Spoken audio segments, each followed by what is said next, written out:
ప్రభువైన యేసుక్రీస్తు నామములో అందరికి వందనములు తెలియజేస్తున్నాము. ఈరోజు కూడా వాక్య భాగంలోకి వచ్చేద్దాము. అందరూ దేవుని సన్నిధిలో ఉంటున్నారా? కుటుంబంతో కలిసి ప్రార్థన చేస్తున్నారా? కుటుంబ ప్రార్థన పెట్టుకుంటున్నారా? బిడ్డలను కలిపి కూర్చుంటున్నారా లేదా? మరి మీ ఒక్కరే చేసుకుంటున్నారా? ఆయా సమయాల్లో మీరు ఒక్కళ్ళే కూడా చేసుకోవచ్చు.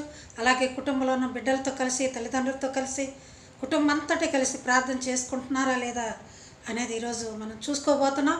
దేవుని సన్నిధికి రండి, వాక్య భాగం తీయండి. మరి ముందుగా దేవుని స్తుతించి ఆరాధించి ఆయన వాక్య భాగంలోకి వెళ్ళిపోదాం. దేవా మా కుటుంబము నీ సేవకే అంకితము. దేవా మా కుటుంబము నీ సేవకే అంకితము. ఈ శాపలోకాన నీ సాక్షులుగా నిలువా, నీ ఆత్మతో నింపుమా, నీ ఆత్మతో నింపుమా. దేవా మా కుటుంబము నీ సేవకే అంకితము. మా కుటుంబం అంతా కూడా నీ సేవకే అంకితమయ్యని మనం అడుగుచున్నాము. ప్రతిరోజున ఈరోజు తీర్మానం చేసుకుందాం, ప్రార్థించుకుందాం. ప్రేమ కలిగిన తండ్రి యేసయ్య, నీకు వందనాలు, స్తోత్రాలయ్యా. ఇదిగో తండ్రి, మా కోసం తండ్రి మీరు వచ్చినప్పుడు మీకోసం మేము కుటుంబం అంతా కలిసి రాలేకపోతున్నామా తండ్రి, సహాయం చేయమయ్యా. వచ్చి నీ సన్నిధానంలో కూర్చొని మమ్మలను మా బిడ్డలను మీకు చూపించి మీకు నమస్కరించే బిడ్డలముగా మమ్మల్ని సహాయం చేయమని అడుగుచున్నామయ్యా. ఆ విధానం మాకు తయారు చేయమని, నీ కృపారెక్కల నీడలో మా కుటుంబాన్ని కాచి భద్రపరచమని యేసయ్య పరిశుద్ధ దివ్యనామమున అడిగి వేడుకుంటున్నాం తండ్రి, ఆమేన్. ప్రియమైన దేవుని బిడ్డలారా, ఈరోజు వాక్య భాగంలోకి వచ్చేద్దాం. మనం మత్తయి సువార్త అంటే బైబిల్ తీయండి. మత్తయి సువార్త 20వ అధ్యాయము. మత్తయి సువార్త 20వ అధ్యాయము 20వ వచనం నుంచి చూసుకుందాం. బైబిల్ తీయండి, అందరూ ఇక్కడే ఉండండి కొంచెం సేపు. అప్పుడు జబదయి కుమారుల తల్లి తన కుమారులతో ఆయన యొద్దకు వచ్చి నమస్కారం చేసి ఆయన యొక్క మనవిని చేయబోగా, నీవేమి కోరుచున్నావని ఆయన అడిగెను. అందుకామె, నీ రాజ్యమందు ఈ నాకు 2 కుమారులలో ఒకడు నీ కుడి వైపునను ఒకడు నీ ఎడమ వైపునను కూర్చుండ సెలవిమ్మని ఆయనతో నేను. అందుకు యేసు, మీరేం అడుగుచున్నారో అది మీకు తెలియదు. నేను త్రాగబో గిన్నెలోనిది మీరు త్రాగగలరా అని అడుగగా వారు త్రాగగలమనిరి. ఆయన, మీరు ఈ గిన్నెలోనిదే త్రాగుదురు, కానీ నా కుడి వైపునను ఎడమ వైపునను కూర్చుండనిచ్చుట నా వశమున లేదు. నా తండ్రి చేత ఎవరికి సిద్ధపరచబడినో వారికి అది దొరుకునని చెప్పాను. చూస్తున్నారా ప్రియమైన బిడ్డలారా, జబదయి కుమారుల తల్లి, ఆమె పేరు ఇక్కడ ప్రస్తావించలేదు. అయినా కూడా ఆమె కుమారులను వెంట పెట్టుకొని ప్రభువారి సన్నిధికి వచ్చినది. ప్రభువారికి నమస్కారం చేసినట్లుగా బైబిల్ గ్రంథంలో ఉంది. మత్తయి సువార్త 20వ అధ్యాయం 20వ వచనంలో జబదయి కుమారుల తల్లి తన బిడ్డల్ని తీసుకొని వచ్చి ఆ కుమారులు చూస్తుండగా ప్రభువుకు నమస్కారం చేసినట్లుగా ఉంది. ప్రియులారా, మీరు ఎంతమంది ప్రభు సన్నిధికి మీ బిడ్డలను తీసుకెళ్తున్నారు? చాలామంది తల్లిదండ్రులు వస్తున్నప్పుడు ఎక్కువ స్త్రీలే వస్తున్నారు, పురుషులు తక్కువ వస్తారు ఆలయములకు. అమ్మ, మీరు వస్తున్నారు కదా, మీ భర్తలు ఎక్కడా, మీ బిడ్డలు ఎక్కడా అని నేను అడిగినప్పుడు వారు చెప్పేవారు, అమ్మ మా పిల్లలకి రేపు పరీక్షలు, చదువుకుంటున్నారు, లేకపోతే మా వారికి సెలవు లేదు, డ్యూటీకి వెళ్ళారు, లేకపోతే పనికి వెళ్ళారు, ఇలా ఏదో ఒకటి కారణం చెప్తారు. ప్రేమను బిడ్డలారా, ఒకసారి ఆలోచించండి. పనికి వెళ్ళాలన్నా, ఉద్యోగానికి వెళ్ళాలన్నా దేవుని చిత్తం ఉండాలి కదా. అలాగే పిల్లలు పరీక్షలు రాసి పాస్ అవ్వాలని కూడా, అది కూడా దేవుని కృప ఉండాలి కదా. ఆయన కృప ఉంటే మంచి ఆరోగ్యం ఉంటే మంచి ఆరోగ్యం ఇవ్వాలి, చదువుకునే గుర్తుండేలాగా తెలివితేటలు ఇవ్వాలి, పరీక్షలు రాసేటప్పుడు కావాల్సిన మెలకువలు ఉండాలి. అలాగే బిడ్డ ఆయురారోగ్యాలతో పరీక్షలు రాసుకొని క్షేమంగా పాస్ అవ్వాలంటే ఆయన కృప ఖచ్చితంగా ఉండాలి. కానీ వారి ఇష్ట ప్రకారం వారు, పాస్టమ్మ గారు మా పిల్లలకి రేపు పరీక్షలు, అందుకని ఈరోజు సెలవు, సండే స్కూల్కి పంపట్లేదు, లేకపోతే మా పెద్దవాడు ఇంటర్మీడియట్ పరీక్షలు, వాడు రావటానికి వీలు కావట్లేదు, రేపు ఏదో క్లాసులు ఉన్నాయంట, ఏదో ప్రాక్టికల్ క్లాసులు ఏదో ఒకటి చెప్పేస్తారు. దేవుని సన్నిధికి ఇద్దరు బిడ్డలు తీసుకున్నారు. కానీ ఈ జబదయి కుమారుల తల్లి ఆ ఇద్దరు కుమారులను తీసుకుని వచ్చి దేవునికి యేసుప్రభు వారికి నమస్కరించిందంట. ఏ సమయంలో నమస్కరించింది, ఎందుకు నమస్కరించింది ఒకసారి చూసుకుందాం. ముందుగా మన 17వ వచనం నుంచి చూసుకుంటే, యెరూషలేమునకు వెళ్ళనప్పుడు ఆయన 12 మంది శిష్యులను ఏకాంతంగా తీసుకెళ్లారు. 12 మంది శిష్యులను తీసుకెళ్ళి ఆయన మరణమును గురించి, ఆయన పడే కష్టాన్ని గురించి, తిరిగి లేచి పునరుద్ధానుడై లేస్తానని చెప్పే మాట గురించి చెప్పేటందుకు గాను వారిని ఏకాంతముగా తీసుకొని వెళ్ళారు 12 మంది శిష్యులని. క్లియర్గా ఉంది ఇక్కడ. యేసు యెరూషలేమునకు వెళ్ళనై ఉన్నప్పుడు ఆయన 12 మంది శిష్యులను ఏకాంతముగా తీసుకుపోయి మార్గమందు వాడితో ఇట్లా నేను మార్గమందు తీసుకొని వెళ్తున్నారు. తీసుకొని వెళ్తూ ఆ దారిలో మాట్లాడుతున్నారు యేసు ప్రభు వారు. శిష్యులతో దారిలో మాట్లాడుతున్నట్లుగా కనపడుతుంది ఇక్కడ. చూడండి ప్రియులారా, యేసు ప్రభు వారికి ఎంత ఎంత మరి శిష్యులకి చెప్పవలసిన అవసరం లేదు, వారిని గౌరవించాల్సిన అవసరం లేదు. అయినా కూడా వారికి ఆయన జీవిత సత్యాలు చెప్తున్నారంట. ఇదిగో యెరూషలేమునకు వెళుతున్నాము, మనం యెరూషలేముకే వెళ్తున్నాము. అక్కడ మనిషి కుమారుడు ప్రధాన యాజకులకును శాస్త్రులకును అప్పగింపబడును. మనం ఇప్పుడు యెరూషలేమునకు వెళ్తున్నాము శిష్యులారా, కానీ అక్కడ మనుష్య కుమారుడు ప్రధాన యాజకులకు శాస్త్రులకు అప్పగింపబడబోచున్నాడు. నన్ను ఇప్పుడు అక్కడ పట్టుకోపోతున్నారు. మనం యెరూషలేమునకు వెళ్తున్నాము, నేను వారికి పట్టుబడతాను, ప్రధాన యాజకులకు శాస్త్రులకు పట్టుబడతాను అని శిష్యులకి వివరించి చెప్తున్నారు. ఆయనకి జరగబోయే విషయాన్ని ముందుగానే చెప్పేస్తున్నారు వాళ్ళకి. వారు ఆయనకి మరణశిక్ష విధించి ఆయనను అపహసించుటకును, కొరడాలతో కొట్టుటకును, సిలువ వేయుటకును అన్ని జనులకు ఆయనను అప్పగింతురు.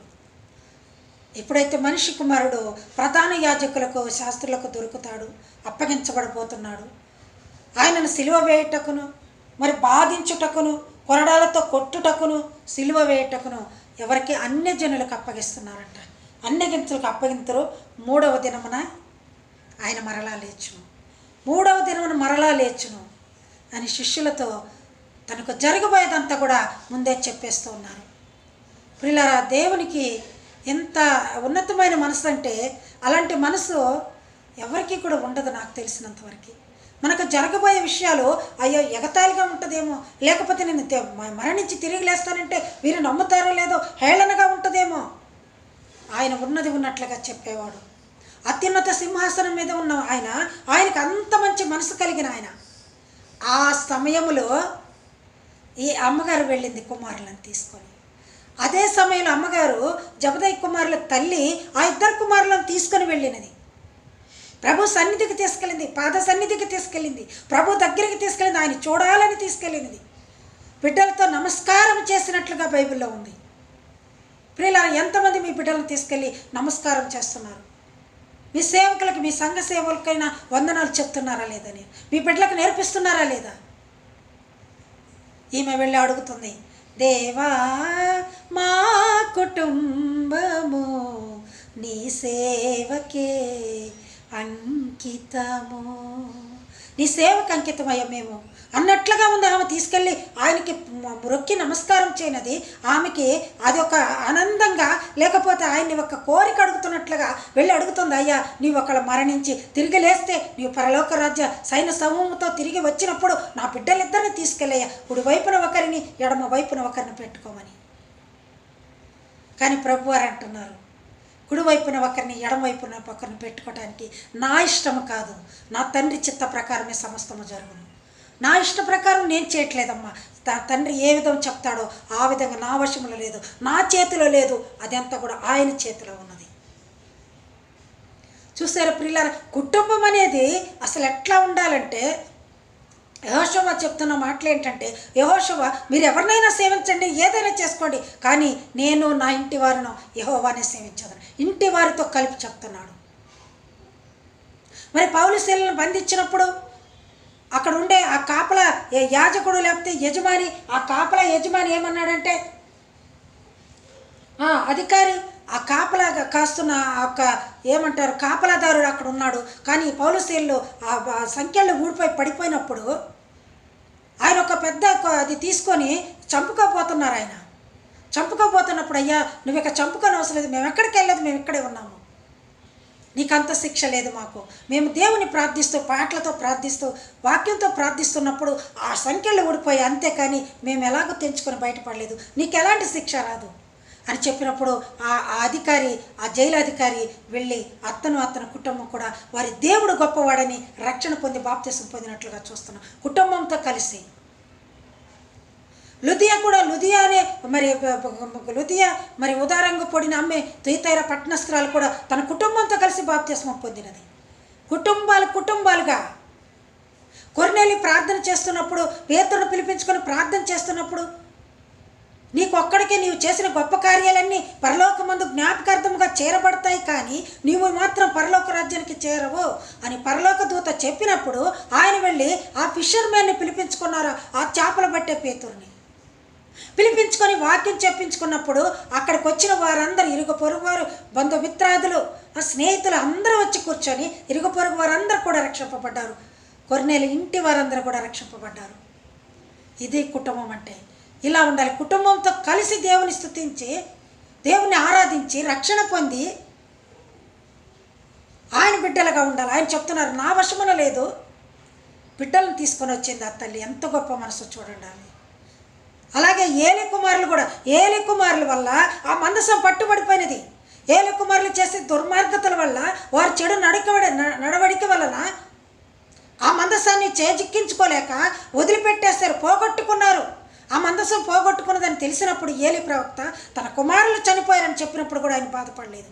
ఈ మందసమును తీసుకెళ్ళిపోయారన్నప్పుడు ఆయన మెడ విరిగి ఆ గడప దగ్గర కూర్చొని మెడ విరిగి పడిచి చనిపోయినట్లుగా చూస్తాం. అలాగే వారి కోడలు కూడా ఆ మాట విని, మందసం వెళ్ళిపోయింది, నా భర్తలు వెళ్ళిపోయారు, నా మామగారు వెళ్ళిపోయారు, నా పరిస్థితి కూడా ఏందని ఆ పీటల మీద కూర్చొని అక్కడే కాన్పుకని ఒక బిడ్డను కని ఈకాబోదని పేరు పెట్టినది. ఆ బిడ్డకి కుమారుల ప్రవర్తన ఎలా ఉందో చూసుకోవాలా, బిడ్డలు ఎలా జీవిస్తున్నారో చూసుకోవాలి, ఎక్కడికి తీసుకెళ్లాలో తెలుసుకోవాలా, ఎక్కడ నిలబెట్టాలో బిడ్డలను తెలుసుకోవాలా.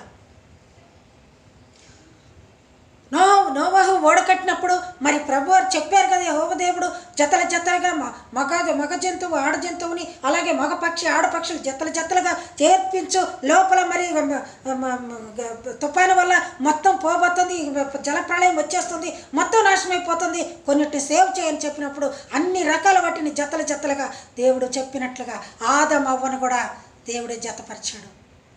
ఒక కుటుంబంగా వచ్చాడు, భూమిని దున్ని పండించమని చెప్పారు, ఈ భూభాగం అంతా మరి జనులతో నింపమని చెప్పారు. ఆ విధంగా చేస్తున్నప్పుడు ఆ కుటుంబం అనేది ఆయన సన్నిధిలో కనపడాలి.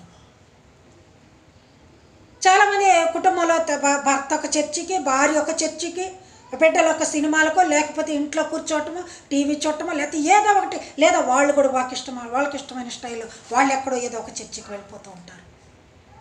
ఇది కన్వీనియంట్ అయిన కుటుంబం కాదు, ఇది దేవునికి ఇష్టమైన కుటుంబం కాదు. ఇది ఇష్టమైన కుటుంబం అందరూ ఒకే చోట వెళ్ళాలి, అందరూ ఒకే చోట ఆయన ధ్యానించాలి. నేను నా కుటుంబం యెహోవాను సేవించదు అని యెహోషువ చెప్పిన రీతిగా ఆ విధంగా ఆ కుటుంబంలో ఉన్న ప్రతి ఒక్కరు కూడా తీర్మానించుకొని జీవించాలి.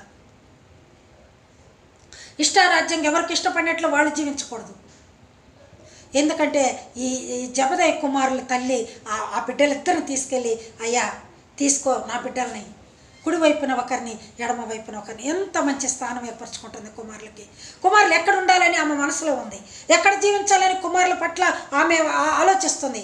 ఎక్కడుంటే నా బిడ్డలు క్షేమంగా ఉంటారని ఆలోచించినది. ప్రభు సన్నిధిలో ఉంటే క్షేమంగా ఉంటారనుకుంది. కుడి వైపున ఒకడిని, ఎడమ వైపున ఒకడిని పెట్టుకయ్యా నా బిడ్డలని. కుడి వైపున ఎడమ వైపున ఉంచుట నా వశం కాదు, నా తండ్రి వశం.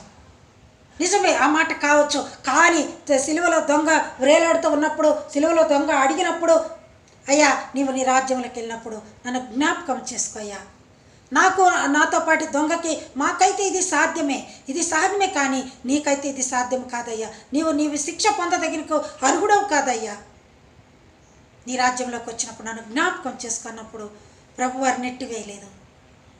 నేడు నీవు నాతో కూడా పరదేశంలో ఉండు అని చెప్పాడు. ఎంత మంచి ప్రేమ ఆయనది.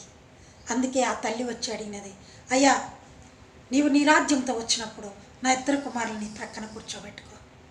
ఈరోజు తీర్మానం చేసుకుందాము, మనం కూడా అడుగుదాము ప్రభుని, ప్రభు నా వరకే కాదు పరలోక రాజ్యంలో స్థానం, నా కుమారులు నా కుమార్తెలు నా మనవ సంతానము లేకపోతే నా సంతానం అంతా కూడా తండ్రి నీ కుడి పార్శ్వమున కూర్చొని నీ ఎడం పార్శ్వమున కూర్చొని జీవించే భాగ్యం మాకేమయ్యనమని ప్రభు సన్నిధికి ఎంతమంది బిడ్డలను తీసుకెళ్తున్నాం.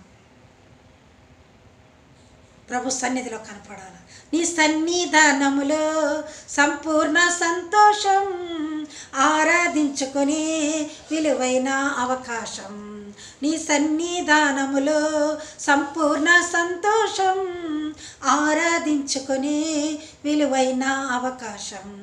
కోల్పోయినవన్నీ నాకు ఇచ్చుటకును, బాధల నుండి బ్రతికించుటకును. నీవే రాకపోతే నేనేమైపోదును, నీవే రాకపోతే నేనేమైపోదును. నేనుండలేనయ్యా, నే బ్రతకాలేనయ్యా, నేనుండలేనయ్యా, నే బ్రతకాలేనయ్యా. నీవే లేకుండా నేనుండలేనయ్యా, నీ తోడే లేకుండా నే బ్రతకాలేనయ్యా. రాజా నీ సన్నిధిలో నేనుంటానయ్యా, మనసారా ఆరాధిస్తూ బ్రతికేస్తానయ్యా. ఎప్పుడు నీ సన్నిధానంలో ఉంటానయ్యా. నేను మాత్రమే కాదు, నా ఇంటి వారందరూ తండ్రి నీ సన్నిధానంలో ఉంటామని నీవు అడుగుతావా? ఈ రోజున నీ కుమారులను తీసుకొచ్చి కుడివైపున ఒకరిని ఎడమవైపున ఒకరిని నిలబెట్టమని నీ ప్రభువుని అడిగే ధైర్యం నీకుందా? ముందుగా ధైర్యం ఉండాలంటే ముందుగా నీవు మారాలి, నీవు ప్రార్థించాలి. నీవు దేవుని సన్నిధిలో కూర్చోడానికి ముందు నీకు రైట్స్ ఉండాలి. ఆ తర్వాత నీ బిడ్డలకి, నీ భర్తకి, నీ భార్యకి, నీ మనవ సంతానానికి, నీ తల్లిదండ్రులకి, నీ కుటుంబానికి అంతటికి కూడా రక్షణ వస్తుంది. రక్షణ పొందేటందుకు అందరికీ అవకాశం ఉంటుంది. సేవలో నిలబడాలంటే కొంతమందికే ఉంటుంది కనుక రక్షణకు అందరికి అవకాశం ఉంది కాబట్టి అవకాశాన్ని ఉపయోగించుకోవాలి. ప్రభువుని అడుగుదాం, ప్రభు ఈరోజు నా బిడ్డలు నీ దగ్గరికి తీసుకొస్తున్నానయ్యా, నీ సన్నిధానం నాకు తీసుకొని వస్తున్నానయ్యా, నీవే చూసుకో నా బిడ్డల్ని.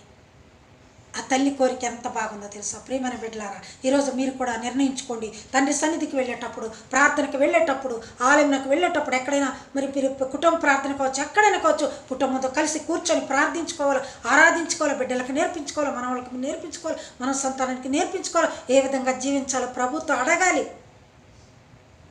ప్రభుతో మాట్లాడుకోవాలి. తల్లిదండ్రులు బిడ్డల్ని ఎంత క్షేమమైన స్థలంలో ఉంచుతున్నామా, ఎక్కడ ఉంచుతున్నామా?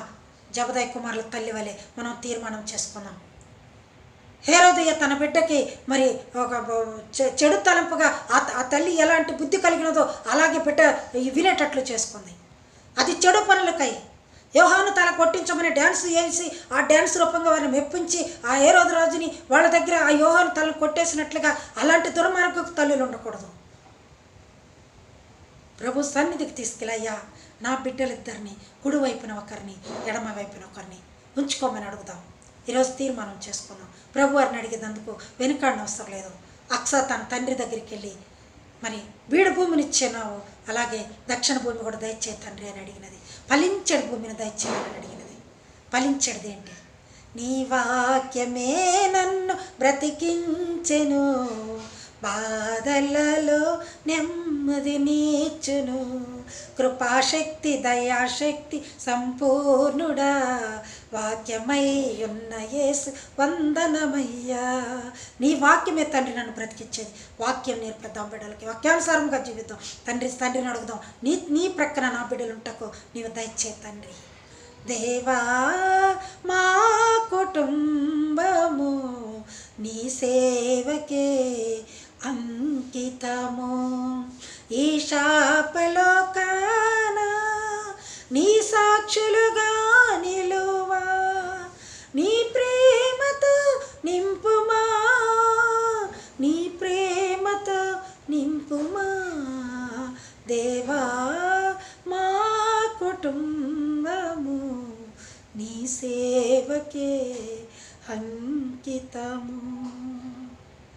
ప్రేమ కలిగిన తండ్రి యేసయ్య, ఈరోజు తీర్మానించుకున్న తండ్రి మా బిడ్డల తండ్రి నీ సన్నిధానంలో కూర్చొని భాగ్యం వాక్యమని మేము అడుగుచుండగా సహాయం వచ్చేమని. ఎంతమంది బిడ్డలైతే ఈ వాక్యం నేను తండ్రి ఇది ఈ క్షణం నేను నిర్ణయం తీసుకున్నారో ప్రభా, అట్టి వారి ప్రార్థనలు మీరు ఆలకించమని యేసయ్య పరిశుద్ధ దివ్య నామమున అడిగి వేడుకుంటున్నాను తండ్రి.